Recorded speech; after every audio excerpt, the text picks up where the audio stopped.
नमस्कार दोस्तों, कैसे हो। आशा करता हूँ सभी बढ़िया होंगे और अच्छे से पढ़ाई कर रहे होंगे। दोस्तों, हम पढ़ रहे थे कोशिका विज्ञान और दोस्तों कोशिका विज्ञान का हमारा दूसरा पार्ट है। और दोस्तों आज हम स्टार्ट करने वाले हैं क्वेश्चन नंबर 6 से। तो फिर आइए देखिए दोस्तों, क्वेश्चन नंबर 6 क्या कहता है। भैया क्वेश्चन नंबर 6 कहता है कि मृत कोशिका की खोज किसने की थी। ऑप्शन नंबर ए है दोस्तों रोबोट, ऑप्शन नंबर बी है स्वानसन, ऑप्शन नंबर सी है A K. Sharma, option number D है दोस्तों कोई नहीं। तो भैया आपका जो राइट आंसर होगा दोस्तों वो होगा ऑप्शन नंबर ए रोबोटुक। रोबोटुक ने दोस्तों 1665 में दोस्तों मृत कोशिका की खोज की थी। किसकी खोज की थी दोस्तों? मृत कोशिका की खोज की थी। दोस्तों अगर आपको इनमें से किसी भी क्वेश्चन का आंसर आता है तो प्लीज कमेंट बॉक्स में जरूर बता देना है यार, ठीक है। आइए देखिए दोस्तों क्वेश्चन क्या कहता है कि भैया मृत कोशिका की खोज किसने की थी। रोबोटुक ने की थी दोस्तों 1665 में। देखिए दोस्तों क्या हुआ कि रोबोटुक ने एक कॉर्क टिश्यू लिया। क्या लिया दोस्तों? कॉर्क टिश्यू लिया।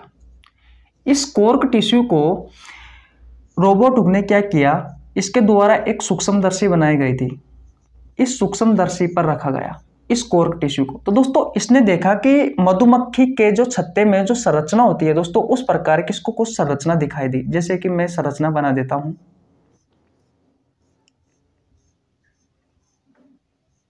ये देखिए दोस्तों, कुछ मधुमक्खी के छत्ते में कुछ इस प्रकार की संरचनाएं तो होती है।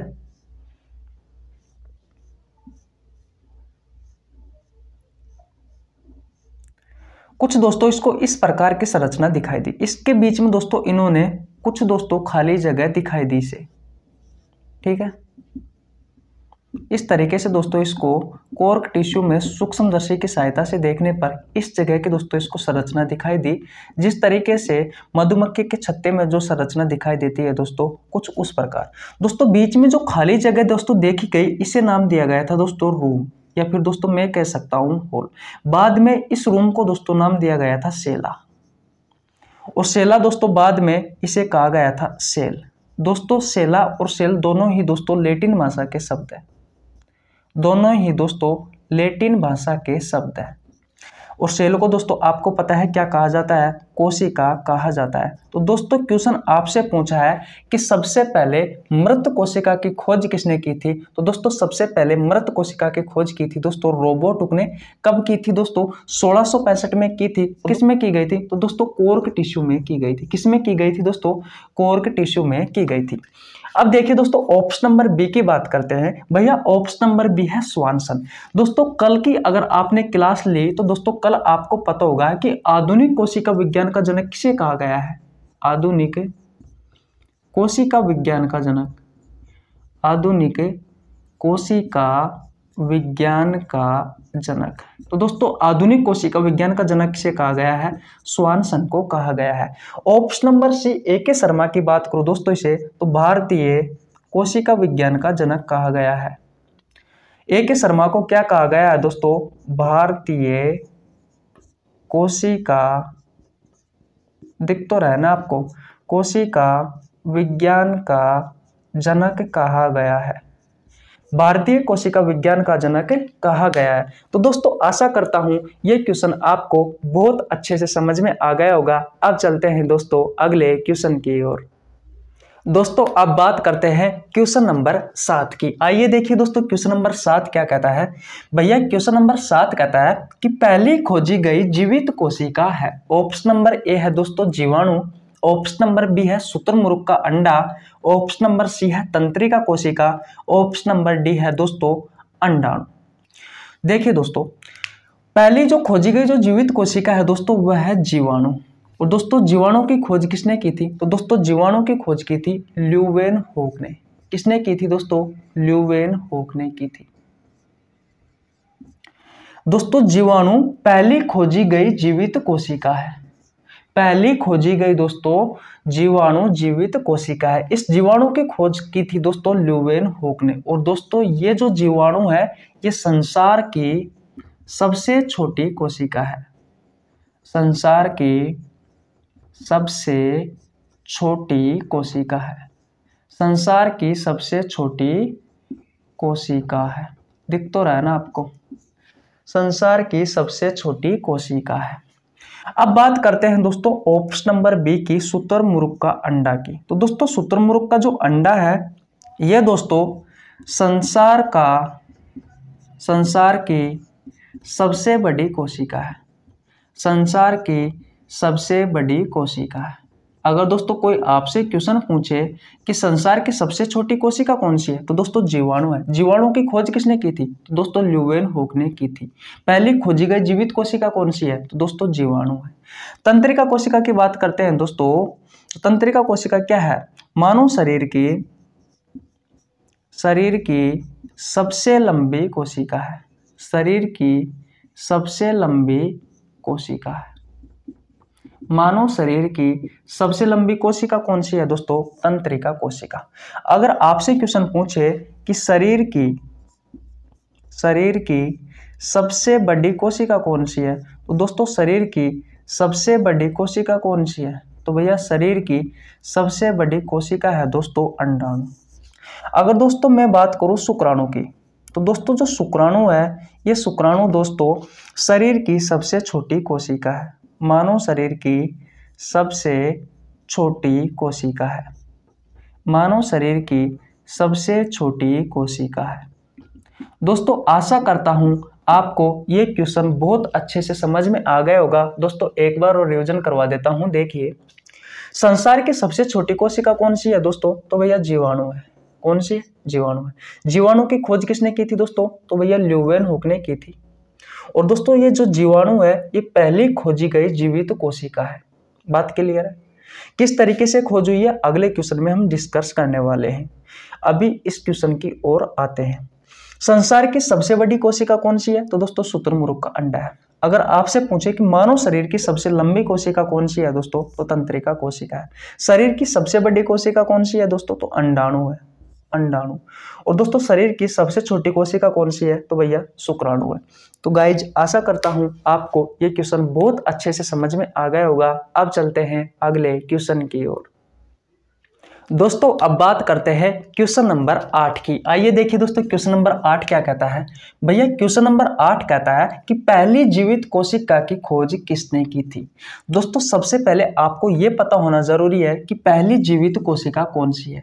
दोस्तों अभी मैंने पिछले क्वेश्चन में ही डिस्कस किया था दोस्तों कि पहली जीवित कोशिका कौन सी है? जीवाणु है, बैक्टीरिया है। कौन सी है दोस्तों? बैक्टीरिया है, जो कि दोस्तों सबसे पहले खोजी गई थी। क्वेश्चन आपसे पूछा है दोस्तों कि भैया जीवाणु की खोज किसने की थी, या फिर दोस्तों पहली जीवित कोशिका की खोज किसने की थी दोस्तों, तो आपके ऑप्शंस है। Option number A Leeuwenhoek, option number B Robert Hooke, option number C दोनों, ऑप्शन नंबर डी कोई नहीं। तो भैया आपका जो राइट आंसर होगा दोस्तों वो होगा ऑप्शन नंबर ए ल्यूवेनहोक। ल्यूवेनहोक ने दोस्तों 1676 में जीवाणु की खोज की थी। किस तरीके से खोज की थी दोस्तों वो भी आपको बताने वाला हूं। लेकिन दोस्तों उससे पहले आप ये देख लीजिए कि ल्यूवेनहोक के द्वारा और क्या क्या खोजा गया था। तो दोस्तों आरबीसी की खोज भी किसने की थी? आरबीसी की खोज किसने की थी दोस्तों? रेड ब्लड सेल्स की खोज किसने की थी? ल्यूवेनहोक ने की थी। दोस्तों शुक्राणु की खोज किसने की थी? तो भैया शुक्राणु की खोज भी किसने की थी? आपके एंटनी वॉन ल्यूवेनहोक ने की थी। अगर दोस्तों मैं बात करूं कि प्रोटोजोआ की खोज किसने की थी, तो भैया प्रोटोजोआ की खोज भी किसने की थी? इस एंटनी वॉन ल्यूवेनहोक ने ही की थी। और दोस्तों ये तो मैंने आपको बता ही दिया कि पहला जीवित जो कोशिका है जीवाणु, उसकी खोज भी किसने की थी दोस्तों? ल्यूवेनहोक ने की थी। तो दोस्तों एक तरीके से देखा जाए तो ल्यूवेनहोक का साइंस में बहुत बड़ा योगदान है। रॉबर्ट हुक के बारे में बात करूं दोस्तों मैं, तो भैया 1665 में इसने मृत कोशिका की खोज की थी। मृत कोशिका की खोज की थी। मृत कोशिका की खोज किसमें की थी दोस्तों? भैया कोर्क टिश्यू में की थी। कोर्क टिश्यू में की थी। अब देखिए दोस्तों जीवाणु की खोज किस तरीके से हुई ये कहानी हम देख लेते हैं। दोस्तों एक दिन क्या हुआ, जो एंटनी वॉन ल्यूवेनहोक है ये दोस्तों बरसात में नहा रहे थे। क्या कर रहे थे दोस्तों? बरसात में नहा रहे थे। जब दोस्तों बरसात में नहा रहे थे तो दोस्तों इसने देखा कि नाखूनों पर, इसके जो नाखून है उन नाखूनों पर दोस्तों कुछ अलग प्रकार की मिट्टी जम गई। अलग प्रकार की मिट्टी जम गई। दोस्तों जैसे कि हम बरसात में नहाते हैं तो कभी कभी अपने नाखूनों में क्या है, मिट्टी जम जाती है, लेकिन इसने देखा कि जो नॉर्मल मिट्टी होती है दोस्तों, उससे ये मिट्टी कुछ अलग थी। तो दोस्तों इसने क्या किया, एंटनी और ल्यूवेनहोक के द्वारा एक बनाई गई थी एक इलेक्ट्रो माइक्रोस्कोप। ये दोस्तों किसके द्वारा बनाई गई थी, इलेक्ट्रो माइक्रोस्कोप बनाई गई थी भैया ल्यूवेनहोक के द्वारा। इसने क्या किया, इस मिट्टी को, इस ये अलग प्रकार की मिट्टी को इलेक्ट्रो माइक्रोस्कोप पर रखा। जब दोस्तों इसने रखा तो इसने देखा कि भैया कुछ छोटे छोटे से जो सूक्ष्म जीव है दोस्तों, वो सूक्ष्म जीव दोस्तों इसमें जैसे कि घूम रहे हो। इस मिट्टी में दोस्तों छोटे छोटे से सूक्ष्म जीव दोस्तों इसमें से घूमते हुए दिखाई दिए। दोस्तों उन सूक्ष्म जीव को ही दोस्तों क्या कहा गया था, बैक्टीरिया कहा गया था, या फिर दोस्तों मैं बात कहूं तो जीवाणु कहा गया था। क्या कहा गया था दोस्तों, बैक्टीरिया, या फिर दोस्तों क्या कहा गया था, जीवाणु कहा गया था। दोस्तों कुछ इस तरीके से जीवाणु की खोज हुई थी। तो दोस्तों आशा करता हूं आपको ये कहानी अच्छे से समझ में आ गई होगी। एक बार और रिवीजन करवा देता हूं। दोस्तों एंटनी वॉन ल्यूवेनहोक बरसात में नहा रहे थे, जब उन्होंने देखा कि उसके नाखूनों में नॉर्मल मिट्टी से अलग प्रकार की मिट्टी जमी हुई थी। दोस्तों इन्होंने क्या किया, इलेक्ट्रो माइक्रोस्कोप पर उस मिट्टी को रख दिया। तब दोस्तों इन्होंने इलेक्ट्रो माइक्रोस्कोप की सहायता से उस मिट्टी को देखा, तो उसने देखा दोस्तों कि कुछ पार्ट, कुछ कण है दोस्तों जैसे कि उस मिट्टी में घूम रहे हो। तो दोस्तों उन पार्ट्स, उन कण को दोस्तों इन्होंने क्या कहा, इन्होंने दोस्तों बैक्टीरिया कहा, सूक्ष्म जीव कहा। और दोस्तों सूक्ष्म जीव कौन सा था, वो दोस्तों उसे नाम दिया गया था उन सूक्ष्म जीवों को बैक्टीरिया या फिर दोस्तों जीवाणु।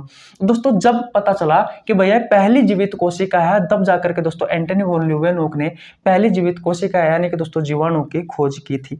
तो दोस्तों आशा करता हूं ये क्वेश्चन आपको बहुत अच्छे से समझ में आ गया होगा। अब चलते हैं अगले क्वेश्चन की ओर। दोस्तों अब बात करते हैं क्वेश्चन नंबर 9 की। आइए देखिए दोस्तों क्वेश्चन नंबर 9 क्या कहता है। भैया क्वेश्चन नंबर 9 कहता है कि कोशिका सिद्धांत किसने दिया। ऑप्शन नंबर ए है दोस्तों सेल्डन, ऑप्शन नंबर बी है दोस्तों स्वान, ऑप्शन नंबर सी है दोस्तों दोनों, ऑप्शन नंबर डी है दोस्तों कोई नहीं। सबसे पहले हम बात करते हैं दोस्तों कि कोशिका सिद्धांत कब दिया गया था। तो दोस्तों कोशिका सिद्धांत दिया गया था 1839 में। आपसे क्वेश्चन पूछा जा सकता है दोस्तों, इंपॉर्टेंट है। एक बात और बता दूं, मेरे द्वारा कराए हुए सभी क्वेश्चन दोस्तों सभी प्रतियोगी परीक्षाओं की दृष्टि से इंपॉर्टेंट होते हैं। तो दोस्तों पहला क्वेश्चन क्या बनता है यहाँ से कि कोशिका सिद्धांत कब दिया गया था दोस्तों, तो 1839 में दिया गया था। किसने दिया था, तो ऑप्शन नंबर ए है दोस्तों सेल्डन, ऑप्शन नंबर बी है स्वान, ऑप्शन नंबर सी है दोनों, ऑप्शन नंबर डी है कोई नहीं। तो भैया आपका जो राइट आंसर होगा वो होगा दोस्तों ऑप्शन नंबर सी दोनों, क्योंकि दोस्तों सेल्डन और स्वान दोनों ने ही दोस्तों कोशिका सिद्धांत दिया था। दोस्तों जो सेल्डन है ये दोस्तों जंतु विज्ञान का वैज्ञानिक है, ठीक है। या फिर दोस्तों बात करते हैं स्वान की। तो दोस्तों स्वान क्या है, ये दोस्तों पादप विज्ञान का यानी वनस्पति विज्ञान का, अगर मैं बात करूं दोस्तों तो वनस्पति विज्ञान का क्या है दोस्तों, ये वनस्पति विज्ञान का वैज्ञानिक है। बात क्लियर। दोनों ने दोस्तों कहा, इन दोनों ने दोस्तों मिलकर के एक कॉमन कथन दिया था। वह कथन क्या है दोस्तों, वो कथन ये था दोस्तों कि पादप ले लो या फिर दोस्तों जंतु ले लो, दोनों ही दोस्तों कोशिका से मिलकर के बने होते हैं। जो कोशिका सिद्धांत दिया था, उस कोशिका सिद्धांत में दोस्तों इन्होंने एक कथन दिया कि चाहे तो पादप ले लीजिए, चाहे पेड़ पौधे ले लीजिए, चाहे फिर दोस्तों एनिमल ले लीजिए, जंतु ले लीजिए, दोनों ही दोस्तों कोशिका से मिलकर के बने होते हैं। ये दोस्तों कोशिका सिद्धांत का पहला कथन है। कोशिका सिद्धांत कब दिया गया था, 1839 में दिया गया था। किसने दिया था, सेल्डन और स्वान ने दिया गया था। दोस्तों इस जंतु विज्ञान का जो वैज्ञानिक है, जो सेल्डन है, इन्होंने दोस्तों जंतु विज्ञान पर बहुत रिसर्च की थी, एनिमल्स पर बहुत रिसर्च की थी। जबकि जो स्वान है, जो वनस्पति विज्ञान का जो वैज्ञानिक है, इन्होंने दोस्तों वनस्पति विज्ञान पर दोस्तों कहने का मतलब जो प्लांट्स है, उन प्लांट्स पर बहुत रिसर्च की थी। दोस्तों इन स्वान ने एक चीज कहा गया था कि भैया कि पादपों की जो कोशिका होती है, इन्होंने क्या कहा कि पादप की जो कोशिका होती है, पादप की जो कोशिका होती है, इस कोशिका के ऊपर इसको सुरक्षा प्रदान करने के लिए एक बाहरी आवरण पाया जाता है, कोशिका भित्ति। इन्होंने क्या कहा कि कोशिका के ऊपर एक बाहरी आवरण पाया जाता है, उसे नाम दिया गया था दोस्तों कोशिका भित्ति। लेकिन दोस्तों जंतु विज्ञान का जो वैज्ञानिक है, जो शेल्डन है, इन्होंने ऐसा कहा कि जंतु विज्ञान की कहने का मतलब जंतुओं की जो कोशिका होती है, जंतुओं की जो कोशिका होती है, इस कोशिका के ऊपर, जंतुओं की कोशिका के ऊपर दोस्तों कोशिका भित्ति जैसा कोई भी आवरण नहीं पाया जाता। तो दोस्तों आशा करता हूं ये क्वेश्चन आपको बहुत अच्छे से समझ में आ गया होगा। अब चलते हैं दोस्तों अगले क्वेश्चन की ओर। दोस्तों अब बात करते हैं क्वेश्चन नंबर 15 की। आइए देखिए दोस्तों क्वेश्चन नंबर 15 क्या कहता है। भैया क्वेश्चन नंबर 15 कहता है कि कोशिका सिद्धांत से संबंधित रुडोल्फ वर्चव का क्या कथन है।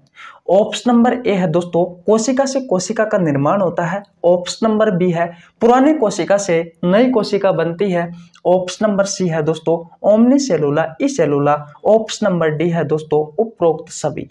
तो भैया आपका जो राइट आंसर है दोस्तों वो होगा ऑप्शन नंबर डी उपरोक्त सभी, क्योंकि दोस्तों ये तीनों ही कथन किसने दिए थे, तीनों ही कथन दोस्तों रुडोल्फ वर्चव ने दिए थे। कब दिए गए थे दोस्तों, तो भैया ये 1855 में दिए गए थे। कब दिए गए थे, 1855 में, क्योंकि दोस्तों 1839 में तो कोशिका सिद्धांत दिया था शेल्डन व स्वान ने। फिर दोस्तों 1855 ने कोशिका सिद्धांत से संबंधित कुछ तर्क दिए थे रुडोल्फ वर्चव ने। वो तर्क क्या है, वो तर्क आपसे पूछा है। तो दोस्तों पहला तर्क है कोशिका से कोशिका का निर्माण होता है। जी हाँ दोस्तों, एक कोशिका से, अगर ये कोई कोशिका है ये अपने आप को विभाजित करती है और दोस्तों दो अन्य कोशिकाओं में डिवाइड हो जाती है। ये कोशिका विभाजन की प्रोसेस है, यानी कि ये पेरेंट सेल्स है, तो दोस्तों ये पुत्री सेल यानी डॉटर सेल का निर्माण करती है। कोशिका से कोशिका का निर्माण होता है, यानी कि पुरानी कोशिका से नई कोशिका का निर्माण होता है। बिल्कुल ये बात भी किसने कही थी। फिर दोस्तों इसी बात को इसी तरीके से भी कहा गया है कि पुरानी कोशिका से नई कोशिका बनती है। बिल्कुल ये बात भी सही है कि भैया पुरानी जो कोशिका है, जैसे कि अगर ये कोशिका विभाजित होती है दोस्तों, विभाजन होता है इस कोशिका का, तो दोस्तों नई कोशिकाओं में विभाजन हो जाती है। एक कोशिका से दो कोशिका बनी, तो दोस्तों ये तो गई पुरानी कोशिका और ये हो गई दोस्तों नई कोशिका। तीसरा दिया गया था दोस्तों जो है इंपॉर्टेंट, जो कि एग्जाम में आपसे पूछा जाता है, ओमिनी सेलुला ई सेलुला, ये किसका कथन है। तो दोस्तों रुडोल्फ वर्चव का है। ओमिनी का मतलब होता है पहले से बनी हुई, पहले से बनी हुई, दिख तो रहा ना आपको, हाँ पहले से बनी हुई। सेलुला का मतलब होता है दोस्तों कोशिका, और ई का मतलब होता है टू, और टू को कहा जाता है से, और सेलुला का मतलब होता है दोस्तों सेल और दोस्तों कोशिका। इसका मतलब क्या हो गया, यानी पहले से बनी हुई कोशिका से कोशिका का निर्माण होता है। पहले से बनी हुई कोशिका से कोशिका का निर्माण होता है दोस्तों। ये शब्द, ये दोस्तों ये जो कथन है, ये कथन किसने दिया था दोस्तों, रुडोल्फ वर्चव ने दिया गया था। कब दिया था दोस्तों, 1855 में दिया हुआ था। तो दोस्तों आशा करता हूं ये सारी कहानी आपको बहुत अच्छे से समझ में आ गई होगी। तो दोस्तों अगर आपको हमारी वीडियो अच्छी लगी तो वीडियो को लाइक कर देना, आपके छोटे भाई के लिए एक प्यारा सा कमेंट कर देना, हमारे चैनल को सब्सक्राइब कर लेना, बेल आइकन को प्रेस कर लेना, जिससे आपके पास हमारी वीडियो का टाइम टू टाइम नोटिफिकेशन पहुंच सके। मिलते हैं किसी नेक्स्ट वीडियो में, तब तक के लिए जय हिंद जय भारत।